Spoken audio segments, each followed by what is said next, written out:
Tyler Reddick was the top dog, the #1 seed, the guy everybody picked to run the table in NASCAR's in-season bracket challenge. He's done, eliminated in round 1, and the way it happened should worry every driver still standing. Let's break down exactly what went down at Sonoma and why this bracket is suddenly a lot more dangerous than anyone expected. Round 1 of the 2026 in-season challenge wrapped up at Sonoma Raceway, and 3 seeded favorites went down in stunning fashion. Tyler Reddick, the #1 overall seed, got knocked out by Alex Bowman, the lowest-ranked driver in the entire 32-man field. A power steering failure dropped Reddick to a 36th place finish, dead last, while Bowman cruised home 10th. Daniel Suarez, the 8th seed, lost to Todd Gilliland in a tight 1-29 versus 31st. And Bubba Wallace, seeded 13th, fell to McDowell after a rough weekend left Wallace 22nd, while McDowell finished 9th. 0 perfect brackets remain out of more than 75,000 entries. This challenge doesn't touch the championship standings. No playoff points, no chase implications on paper. But don't let that fool you into thinking it's meaningless. This bracket has become a measuring stick for momentum, mechanical reliability, and mental toughness heading into the heart of the summer schedule.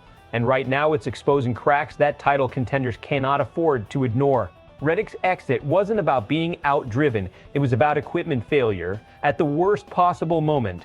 A reminder that even the sport's elite are one mechanical gremlin away from disaster. For a driver building toward a serious playoff push, that kind of breakdown raises real questions about preparation depth heading into the stretch run, and the 23XI Racing storyline cuts even deeper. Every full-time 23XI driver is now out of the bracket. 3 swings, 3 misses. That's not a coincidence anyone in that shop wants to talk about, and you can bet rival teams have noticed. Here's the part that should actually concern Reddick's camp. A power steering issue in a non-championship event still tells you something about the cars under that hood. Reliability problems don't appear out of nowhere. They show up in practice notes and simulation data in small warning signs that either get fixed or get ignored. If this was an isolated mechanical hiccup, fine, shake it off. But if it's symptomatic of a broader setup issue heading into the summer grind, that's the kind of thing that turns a championship favorite into an afterthought by September. Now flip it to the underdogs. Alex Bowman entering as the 32 seed and beating the #1 overall pick isn't just a feel-good story, it's a signal. Bowman has quietly been building speed that the seeding committee clearly underestimated. Same with Todd Gilliland and McDowell, 2 names that don't usually headline NASCAR coverage but are suddenly proving they belong in bigger conversations. The strategic risk here is real for anyone still alive in the bracket. Sonoma showed that seeding means nothing once green flag drops. Road course chaos, mechanical variance, and one bad pit cycle can erase months of dominant points racing in a single afternoon. Round 2 at Chicagoland is a different animal entirely. A flat, fast intermediate track that rewards raw speed over finesse, and that changes the entire complexion of who's actually dangerous.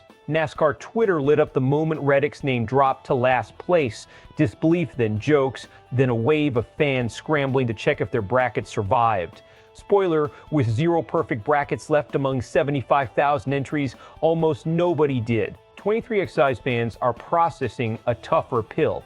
Watching all 3 of your full-time drivers exit in the same round stings, even in an exhibition format, because it feeds a narrative about the organization heading into the real championship fight. Meanwhile, Bowman, Gilliland, and McDowell fans finally have bragging rights, and analysts are already floating the idea that these results might be foreshadowing sneaky good summer runs from drivers nobody's talking about on the big shows. Best case for the field, Chicagoland exposes more hidden contenders. The bracket becomes appointment viewing for casual fans, and NASCAR gets a genuine summer storyline that bleeds into actual playoff buzz heading into the chase. Worst case, this turns into a cautionary tale. Reddick's mechanical issue was a freak occurrence that bleeds into real championship races 23XYs. Bracket struggles become a media narrative the team can't shake, and the favorites keep falling while overlooked names keep rising, throwing every preseason prediction out the window. So here's the real question. Was Reddick's elimination just bad luck, or is it the first sign of a deeper problem brewing inside his team heading into the playoff push? Drop your take in the comments below. Do you think Bowman's win was a fluke, or is this the start of a real summer surge? If you want every twist of this bracket broken down before anyone else covers it, make sure you're subscribed to SportsWire USA. Round 2 at Chicagoland is shaping up to be even crazier.